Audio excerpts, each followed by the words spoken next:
Hey y'all, welcome to the Miss Mitochondria channel where we talk about health, biology, and medical topics.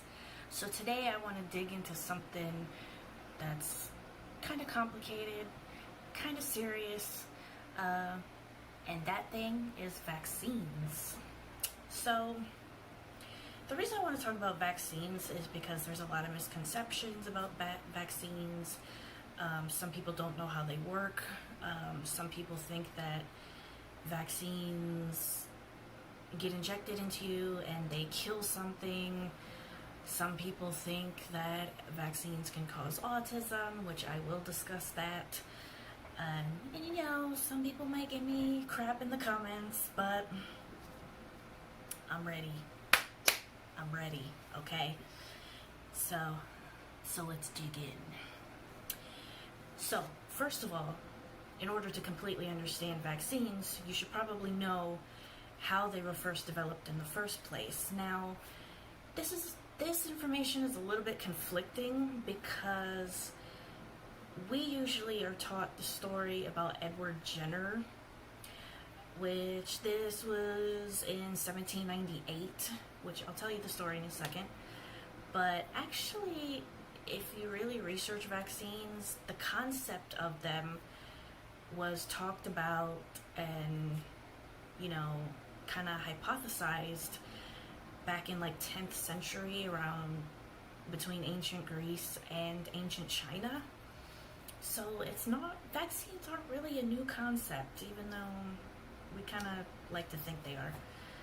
So the story about Edward Jenner is that in 1798, he came up with a hypothesis that maybe if you were only exposed to the virus a little bit, or maybe a similar virus, that you could probably build up an immunity. So what he did was he inoculated a 13-year-old boy with cowpox. Yeah, just kind of cut a little, made a little slit in his arm, put the bacteria there, and the boy never ended up getting sick from this cowpox, okay? A few months later, he inoculated the same boy with the smallpox virus, and he never got infected. So that was how they kind of came up with the idea of vaccines. Well, not really the idea, but the actual method of them. So how do they work? So vaccines, they don't kill a virus. They don't, that's what a lot of people think they do. No, that's very wrong. What they do is they introduce your body to a weakened or imitation, I should say, form of the virus. So your body, your immune system sees this imitation virus or weakened form of the virus, and it starts to fight it off. And by doing this, your body creates memory cells that the next time you get exposed to possibly the full-blown virus, your body now knows how to fight it off because of the memory cells. Okay, so that's how they work. All right. So I want to move on to the subject of herd immunity. Believe it or not, there are some people who just can't get vaccinated, and it's usually because they're immunocompromised. Which there's a lot of autoimmune disorders, but let's say somebody has HIV. It wouldn't be too wise for them to get vaccinated because their immune system isn't going to be strong enough to create the memory cells to fight off the virus that they're exposed to. So that's just one example. But herd immunity is basically most of the community getting vaccinated for the same thing. And let's say you have someone who can't get vaccinated because they're immunocompromised. They depend on the fact that the rest of the herd or the community is vaccinated so that they don't catch whatever virus that they can't be vaccinated against. Okay. So getting vaccinated is very important because not only do you protect yourself, you can also protect those around you who are immunocompromised. Now this particular subject gets a little bit complicated because let's say you live in Los Angeles, California, and your entire community has been vaccinated with let me think of something. Let's say measles, for example. And there's the person who can't get vaccinated with the MMR vaccine because they're immunocompromised. In this community, they still won't catch that disease. But where it gets complicated is, let's say you have a church group, and I'm not talking crap about church groups because that's not what we talk about here. But let's say you have a church group that wants to go on a mission, or whatever you call it, to another country. And let's just say it's a tribal area in Africa who's maybe never seen American or white people in their entire life, let's just say. Now, you may be vaccinated against all these things, but the problem is if you go around people who've never been around the stuff that we're vaccinated against and the stuff we're exposed to, they can actually catch things that you've been vaccinated against. That's why it's not really, I'm not going to get too deep into that, but that's why it's not really smart to, I'm not saying it's not smart, but it's not in the best interest of the tribal people to go there and expose them to the things that we've been vaccinated against, okay? So that was the topic of herd immunity. So now let's get into the tough stuff, okay? So there's this big thing that vaccines cause autism, okay? And I'm going to explain to you why they don't cause autism. I'm not going to touch on autism too much in this video because I'm actually going to do an entirely separate video to talk about autism probably next week. So if you want like a kind of follow-up to this video, go ahead and watch that one when it's posted. But in a nutshell, autism is not caused by any external factor.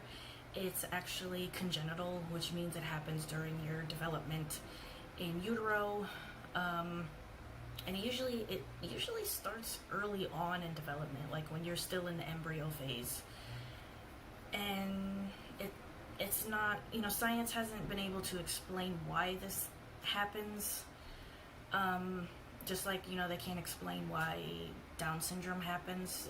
We know what it is and what it affects, but we don't know why it happens in the first place. So yeah, that's a quick rundown of how autism happens to people. It just happens, it's not really inherited. It doesn't happen because of, like, say, fetal alcohol syndrome or something like that. It's just literally something that happens, okay? So vaccines do not cause autism. And I'm going to talk about the study that was done where this whole thing started about, people fearing vaccines because a guy claimed that the MMR vaccine causes it. So let's talk about that. So there was this guy named Andrew Wakefield, and this was back in 1998 in England. He was a British doctor, and he was actually an autism researcher. So he claimed that there was a link between the MMR vaccine and autism, and come to find out, this link that he claimed was actually bullcrap. And here's why. And I read this direct quote from an article. I believe it was on medicaldiscoverynews.com. It says there is now no respectable body of opinion which supports his hypothesis that MMR vaccine and autism are causally linked. They also mention elaborate fraud. And the problem with I'll tell you about the study. And there were a lot of problems with this study, let alone a ton of ethical issues, which I'll talk about that. But so this guy only studied 12 Caucasian children in the same area, and they all came from pretty prominent economic backgrounds. Basically, I'm saying their parents had money. He only studied 12 of them. And if you know anything about studying like conducting a study or conducting any kind of research, for something like this, you would need a broader, first of all, you would need a way bigger number than 12. You would need people from all walks of life, all economic backgrounds, religious backgrounds, races, so on and so forth. Not just 12 rich white children, okay? Because that's not going to really give you any conclusive information, which it didn't. That was one of the huge problems with this whole study. There was also the fact that, and I will read this quote I found on medicaldiscoverynews.com related to this story. It says, even more damning is learning that Wakefield was being paid before and during the study for advising lawyers on a lawsuit against the makers of the MMR vaccine. At the time he entered the children into his study, their parents were already clients of the lawyers paying him. Eventually, they paid him nearly $700,000. So in a nutshell, these particular parents didn't like the fact that their children got autism, and they were looking for somebody to sue, basically. So these lawyers paid him to do a bullshit study, and he apparently thought he would get away with it. That's all I can say. And also the fact that he was getting paid to do this study by lawyers, no less, which is very unethical. That becomes a conflict of interest because you're being paid for a certain result, so it's biased. Okay. Wakefield claimed that children started showing autistic traits on an average of 6.3 days after exposure. And another thing he was doing was lying in the children's records, if that makes sense what I'm saying.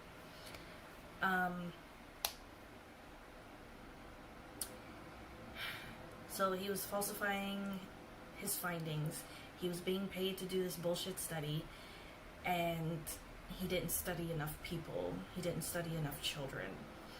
So, and then, hold on one second. He did end up, the other problem with this is when you do a study in general in science or medicine, they don't just go by one person's study. Basically, you conduct a study and you publish your results in a peer-reviewed journal, which in his case, he published it in The Lancet, which is a British medical journal. And nobody was able to conduct the study the same way he did, and therefore they couldn't find out, they weren't really sure how he came to his conclusion that the MMR vaccine causes autism, and therefore they couldn't prove or disprove what he was saying. So when they found out that he was getting paid to do this study and all this stuff, they took his research out of they pulled his research out of the article. It was deemed bullcrap, and he was stripped of his medical license. Okay. And just a little bit of information for you. So he said that the children started showing autistic traits 6.3 days after they were exposed to the MMR vaccine. And here's the thing, and I know this by personal experience.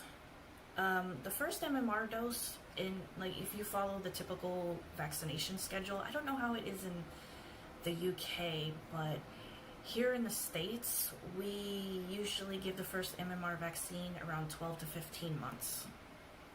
And children can actually start showing signs of autism a few months earlier than that. You just kind of have to know what you're looking for, if that makes sense. Okay. So let's move on. So now you know that vaccines don't cause autism, okay? So let's move on to their ingredients. I know a lot of people have concerns about ingredients, and this list here is a little bit vague, but I'll explain it, okay? So in vaccines, besides the fact that they have the live, weakened, or imitation form of the virus, they have something called adjuvants, which helps your body's response to the vaccine, and this kind of thing is also found in aspirins and antiperspirants. Okay, so it's nothing too funky. There's also stabilizers. This helps preserve the vaccine and keep it effective after it's made or manufactured. And this is found in Jello, and it's also found in the body naturally. Okay, so this is the one where people get kind of freaked out, and I'll explain.